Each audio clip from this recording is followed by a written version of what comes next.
Hey everyone, so I'm here today with YouTuber BDA Law, and today we're going to address something that many of you guys have come after me for before, which is that I do not support the One Piece anime. I used to support the One Piece anime. I, like many of you, started off as an anime viewer. I loved it all the way till I caught up to the manga, and then I never looked back because I realized that the anime was slow. When was this? Was what? When was this? When did you catch up? Okay, I caught up during Enies Lobby, like literally as a weekly reader of Enies Lobby.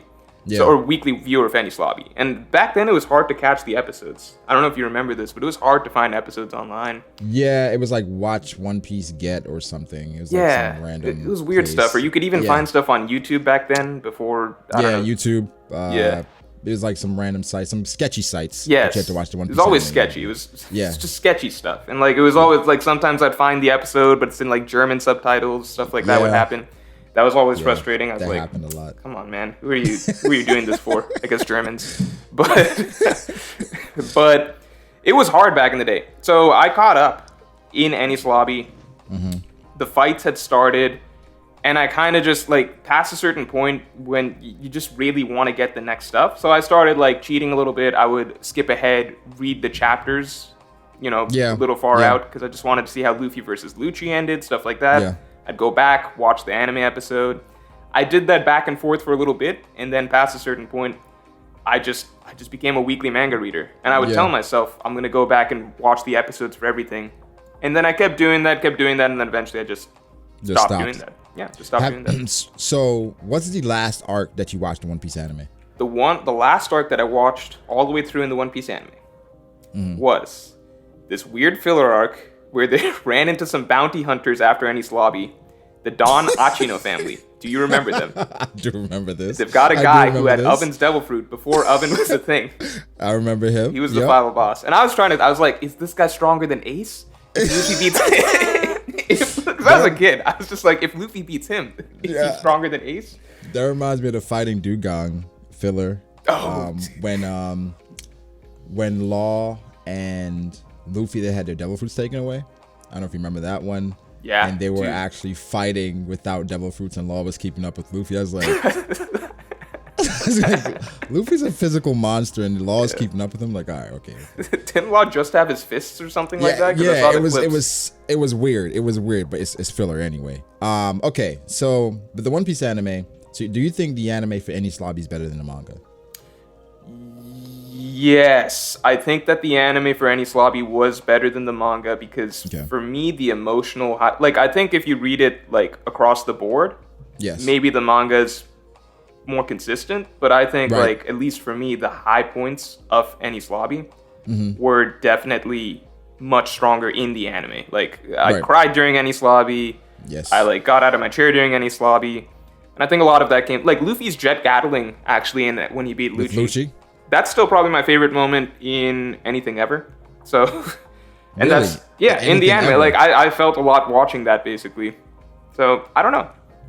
I mean, that moment is, I mean, iconic. I think when I think of One Piece, it's like that's one of the first moments you think of. The I Want to Live, the walk to Arlong Park. Yeah. Because that technically was just anime only, right? Yeah. People forget this, but that's just the anime that only happened. Yeah. So you remember the Celestial Dragon, the Punch the Celestial Dragon in Sabaody Archipelago? So I watched that later on. That's a clip. Yeah. I watched that later on. That's a moment where I think the anime completely just they killed it. They did it justice, right? Because even it went to like black and white too. It was just like it was beautiful. A lot of people say that's their favorite moment. I like it's one of the best. Personally, for Marineford, I think that's one of the arcs where the manga and the anime, they're so close, right? Like it's so close in regards to, because for me, even if I'm reading it or watching it, I think I get the same feeling from that arc, right? Where everything, especially, I don't know if you ever read the manga in color. Yes. Like reading through like the color, it feels the same. But I think that stretch after Enies Lobby, the anime was spectacular. From Enies Lobby to Thriller Bark to where is Sabaody, like going all the way through Impel Down, all of it. It was just like, okay, the anime is missing. Of course, there are like some moments of filler where it's like, all right, the pacing is, but it was just spectacular all the way through, all the way up to the time skip. I think, especially post time skip, that's when, well, I think that's what a lot of people feel like the manga in general shifted, but I think that's where the anime, it got so close to the manga, it started to get stretched. Yeah, right? It became the one chapter an episode sort of a deal, right? Yes, yeah. So I'm not sure exactly when it started, but I remember in Punk Hazard watching it, and they were running away from Smiley, and I was like, okay, this isn't. Because that was long in the manga. That was long in the manga. So for it to be animated over multiple episodes is just it must have been difficult. It was tough, but then I remember as well, it had amazing moments, right? Law versus Smoker was amazing in the anime. Law. Yeah, I saw the AMV for that afterwards. Right, I like my a lot of AMVs of that. I like AMVs. It actually makes me mad when someone posts the full fight. I'm like, put this over music AMV, and shorten it to 3 minutes, and then I'll watch. Yeah, I feel like AMVs used to be a lot more popular back in the day. I think, with copyright strikes and now it's like people don't do them as much anymore. But AMVs used to be so popular back in the day. But the Law versus Virgo in the anime. Doflamingo showing up in the anime was fantastic, with them using Congress hockey and all that, and of course I can't forget Smoker, Aokiji rather, in the anime showing up. That was an amazing cliffhanger. But I think when we moved to Dressrosa, that was rough because there was a lot of filler there as well. Dude, I have friends who have gotten into, or no, I haven't necessarily gotten them into One Piece, but I have friends who stopped watching during Dressrosa because they wouldn't read the manga or anything like that, but the editor of this video, the guy who's going to edit this video, for example, he stopped during Dressrosa because he just couldn't get through it. I had to introduce him to One Pace. It's the One Pace site that shortens the episodes and everything like that, and then gradually he got through it. And he says even One Pace was paced very slowly because Dressrosa is just slow paced. It's crazy because I have a friend that I got into One Piece, and he just got to Wano. Took a year for him to get caught up. And so getting his thoughts on the anime, I expected him to say Dressrosa was slow. He was like, no, Dressrosa was, he said, yeah, there's slow moments, but it was really interesting. He was like, he was surprised at how much they filled into a condensed setting like Dressrosa. So he's like, every episode, it was something going on in different places. So he was like, the only issue he had was like keeping up, because it was like, in Greenbit with Law and others, Luffy and Coliseum, you had Zoro, you had Sanji, then you had Robin over here, then you had Rebecca and the toy. So it was just like, he was like, okay. So he was like asking me certain things that he didn't really follow, but but for him, the highlight of the arc was Sabo, right? So he's like, everything paid off for him because Sabo showed back up, and then he's like, Doflamingo was amazing, and he loved Fujitora. So it was just like, I was like, I wonder how many people outside of the community feel that way, because I feel like that's been just, Dressrosa is a long arc. It dragged so much. But now talking to somebody that's not in the community, they're like, Dressrosa felt like just another One Piece arc to me. And it's like, okay. And I then think another binging, thing, I'll just add, I think binging binging changes so much. Yeah, when you can binge, then it doesn't feel long anymore, because it's like you're not waiting for anything week to week. That is true, because he was binging it. Whole Cake Island as well is another one that he absolutely loved. Whole Cake Island, and I would say this: the anime for Whole Cake Island is when I felt like, okay, the anime is equal to the manga, or even in moments it's a little better. Because have you seen Luffy versus Katakuri in the anime? Dude, the Snake Man section of that fight, I've watched that full fight. Not even AMV, I would just watch the full thing. And that was insane. I had never seen that type of animation in One Piece before. Right. So the One Piece, I think Whole Cake Island, even Big Mom and some of her animated sequences, I mean, I really liked her, the voice actor, so I enjoyed every time Big Mom was on screen. I think she was legitimately terrifying in the anime. So I really enjoyed Whole Cake Island, even though, there's some moments. Seducing Woods, I don't think anything could make that, it was slow regardless. So I think that was fantastic. But then we get to Wano. And Wano is even, I think, a level up from Whole Cake Island. To the point that, yeah, there are definitely still pacing issues, but it kind of shifted the art and animation style. So, Sanji versus Page 1. I think Zoro versus Kamazo. I saw that. Like Luffy versus Kaido in the anime. There's so many moments in Wano that are just animated spectacular. I mean, bro, Whitebeard versus Roger. Oh, Like, yeah. like, I think, how much of the Wano anime have you watched? I have watched some clips. I've watched clips of Zoro versus Kamazo. I watched the Zoro seppuku scene towards the beginning. Yes. I saw them entering Wano. Yes. I saw... Odin versus Whitebeard, you see that? Yes, I did see the clash, and that was insane. And I saw Luffy versus Batman for comedy Oh, reasons. man. One And of the, Luffy one of versus the Kaido. underrated ones. Yes, versus Kaido, yes. I would say Roger versus Whitebeard was as amazing as it was in the manga, right? I think the anime kind of made it feel surreal because I think just Roger's personality and how they portrayed him in the anime made him, it made him feel like the larger than life character that he was portrayed to be. Yeah. Right? Even before he attacks, even how he was preparing for an attack, it was like, okay, Roger is that dude. Like the initial design of Roger that we saw all the way back in the day, it was like, all right, I'm not sure about this design. How they did it in the flashback, I think Roger was phenomenal, especially that fight with Whitebeard. And then I think they did drop the ball a bit with the Whitebeard Pirates versus the Roger Pirates, like overall. I don't know what they did with that necessarily. Did they... Pretty much it was... Did they get in depth to it? No.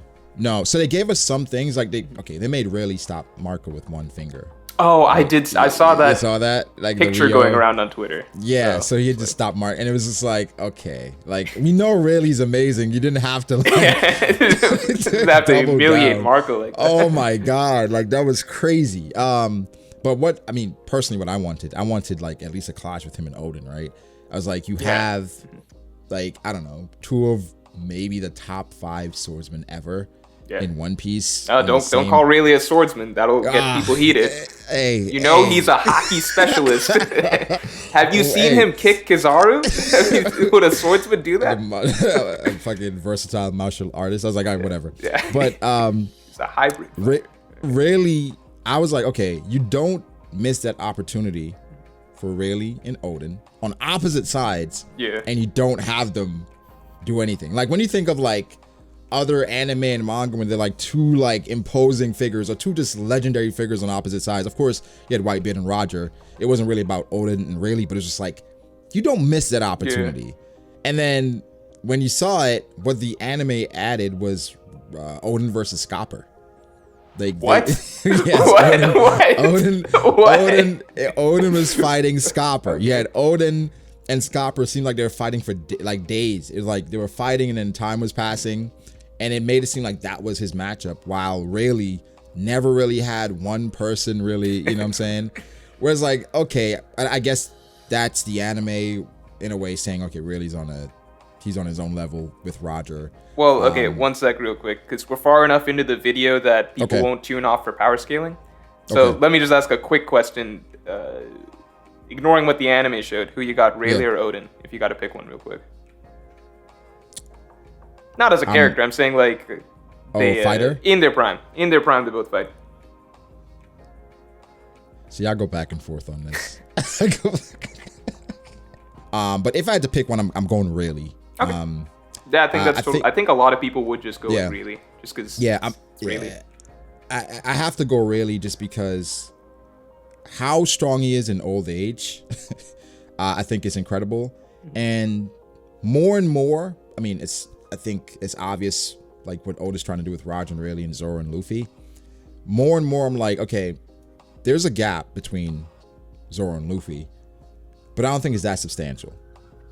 Like, I think Oda goes out of his way to hype Zoro as much as he hypes Luffy, and I think it's the same way with Rayleigh. So it's like, if that's the path we're following, I think legitimately, like, there are not many people that could take Rayleigh on back in the day. Like, outside of the, maybe the top 5 of, with Garp, Whitebeard. I think even Shiki would have trouble with Rayleigh. But Garp, Whitebeard, Rocks, Roger, I think Rayleigh is right there. Yeah. So no, I mean, I'm on board with that opinion, or at least like he might have. Like I think Oda will leave things ambiguous, probably. Right. Like he was not going to go out of his way, but like you'll always be able to make an argument that like, oh, really could have been maybe among that handful. Right. Even of the best. And even his epithet, right, the Dark King, where a lot of people kind of contribute that to. Okay, he's somebody that could have been the king if he wanted to. He had like that strength. He had Conqueror's Hockey. Crazy observation. He had everything, per se, but it's just like, he was just with Roger, and people feel that way about Zoro. Maybe not as strongly because he's still, he's still growing, but you know the Zoro fan base. No, so I know. So if we go back to anime-wise, basically you thought that overall the flashbacks were really good. How would you say that basically the current state, like, quick breakdown of how the anime has been recently, in your opinion, over Wano, like the overall quality. Would you recommend I start watching it, or I start keeping up with it, or just in general for viewers who are listening to this video? Do you think that this is different than, say, Dressrosa? Like, you think they've stepped it up in a way that it's now definitely something that's a must watch? So, for anime onlys, I'm sure they're loving Wano right now. Right, because again, it's the best animation it's ever been. I think the direction is great, but I think for manga readers, the reason why I enjoy it so much is context. People may take this as a dig, but recently, sometimes in a manga, you feel like it feels like somewhat of a storyboard, where Oda's drawing things and leaving them more ambiguous than usual. Then the anime kind of fills in the gaps. For instance, Oden versus Kaido. From what we saw in the manga, it seems like with Oden and Kaido, when they were fighting, pretty much Oden turned around when he heard Momonosuke, and then Kaido hit him. Right? He was like, Kaido, you're dirty. In the anime, pretty much what happened, or the anime kind of went in on, was they both were lining up for like a final attack, or like a big attack. And then the old hag screamed Oden, or used Momonosuke to say Oden, or dad, in the middle of it. Oden turned around while Kaido was mid-swing. And so when he did that, Kaido hit him, because Kaido didn't realize, like, he's just going to stop fighting. So then that's how he knocked out Oden.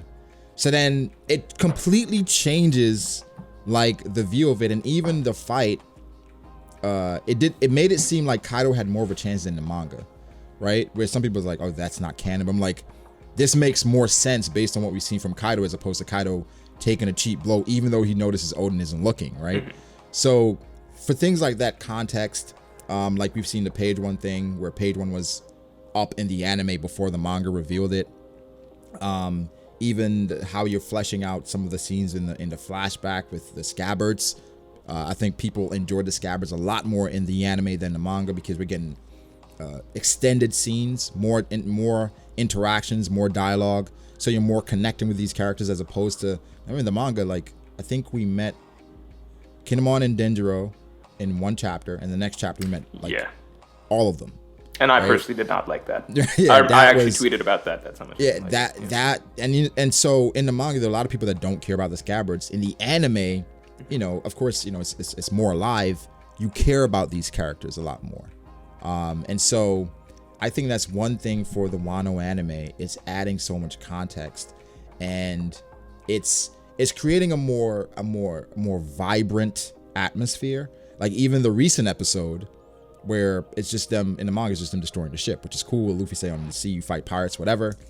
But they added so much to kind of legitimately hype all three, so that you're really excited to see them in action. So whereas in the manga, it wasn't necessarily like that. It was cool, but the anime took it to another level. Yeah, and the manga was pretty quick. Like Oda didn't even want to show us kids punk rotten form, for example. Right, exactly. Where in the anime, they definitely did a great job of portraying that. Okay, yeah, Luffy is obviously the most like highly touted, but these guys can compete with him. And Law is broken. Law is broken. Like you definitely gotta watch that clip. You gotta watch it. It's I will watch that clip after this and maybe post a reaction at the end of this video. So, bro, it's one of the best animated sequences I think I've seen in a One Piece anime. Okay. And a lot of people have echoed that. They really went all out to give us, just to portray the supernova in a way that's like, okay, we remember the auction house trio and how they vowed to meet again in the new world. Yeah. This was them coming back again with like a bang. It was all right. It was honestly spectacular. Okay, so you've hyped me up pretty good for the anime. I'm actually I've seen little gifs of I know Luffy puts on a coat. I know I've seen little gifs of that clip, so I think I'm definitely going to check it out at the end of this video. Fantastic, bro. Besides that, thanks a lot for, sitting down and doing this call, man. I think maybe you gave anime viewers, something to hold on to is like the Brago DA's stamp of approval. And maybe some manga viewers will at least give the latest episode a try after this. Nah, I've been seeing that more people doing that. I've been seeing a lot more people try to, at least watch certain episodes. Like, there's some episodes you can skip, right? Yeah. But I think there's some things, especially as a manga reader, okay, this was spectacular in the manga. The anime is probably gonna make it better. That's how I've been seeing it. All right, so you've made me at least rethink a couple things. I'll give that clip a try, and then we'll see. Maybe I'll be back to doing maybe some reviews of the anime episodes, but probably not. But there's now a chance. Now there's a grain of chance. So, guys, go subscribe to BDA Law. I'm sure most of you are already subscribed to him, but go do it again, I guess, if you want. And subscribe to this channel for more content like this in the future. Talk to y'all later. Peace. All right, so I'm going to react to the clip. I'm not 100% sure if this was the clip that Brago wanted me to react to. The one that he recommended. I'm pretty sure it is. I could have asked him for the link, but I didn't. So let's hope that this is the right one. Time to react.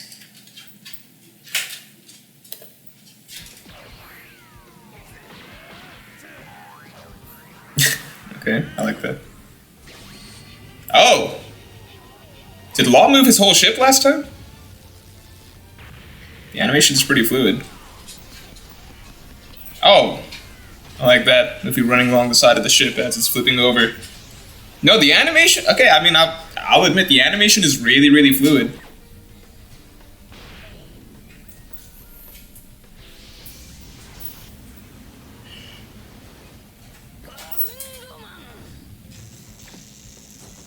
Are they going to show Punk Rotten?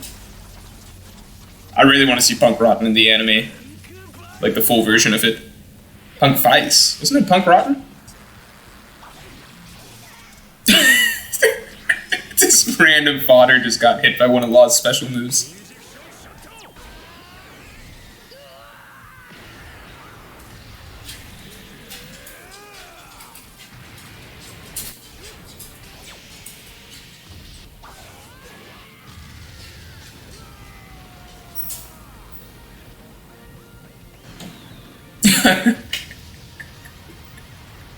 That was such overkill.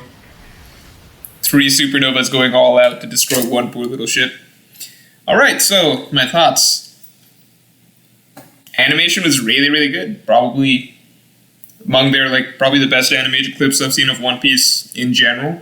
I mean, I think still the best animated One Piece segment I've seen is probably Luffy versus Katakuri, the ending section, but that was pretty insane. If Wano is consistently like this, then, hats off to the Wano animation team. I will not be watching any more of the Wano anime.